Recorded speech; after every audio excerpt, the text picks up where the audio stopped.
ഗുരുവായൂർ ദേവസ്വം കൊമ്പൻ ഗോപികണ്ണൻ ചെരിഞ്ഞു. വെള്ളിയാഴ്ച പുലർച്ചെ 4:10 ദേവസ്വം ആനത്താവളത്തിലായിരുന്നു അന്ത്യം. കഴിഞ്ഞ മാസം മുതൽ ആനയെ മദപ്പാടിൽ തളച്ചിരിക്കുകയായിരുന്നു.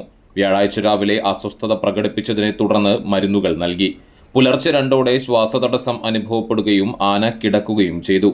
താമസിയാതെ അന്ത്യം സംഭവിച്ചു. 50 വയസ്സ് പ്രായം കണക്കാക്കുന്ന ഗോപികണ്ണനെ 25-ാം വയസ്സിൽ 2001 സെപ്റ്റംബർ 3 തൃശൂരിലെ വ്യവസായി ഗോപു നന്ദിലത്താണ് ഗുരുവായൂരിൽ നടയിരുത്തിയത്. ഗുരുവായൂർ ഉത്സവത്തോടനുബന്ധിച്ച ആനയോട്ടത്തിൽ 9 തവണ ജേതാവായിട്ടുണ്ട്. അവസാനമായി 2024-ലാണ് ജേതാവായത്. ഗോപികണ്ണൻ ചിരിഞ്ഞതോടെ ആനത്താവളത്തിലെ ആകെ ആനകളുടെ എണ്ണം 36 ചുരുങ്ങി. Guruvayur Devaswom chairman doctor V K. Vijayan, administrator K P. Vinayan, ഭരണസമിതി അംഗം സി. മനോജ്, ജീവധനം ഡെപ്യൂട്ടി അഡ്മിനിസ്ട്രേറ്റർ എം. രാധ എന്നിവർ പുഷ്പചക്രം അർപ്പിച്ചു.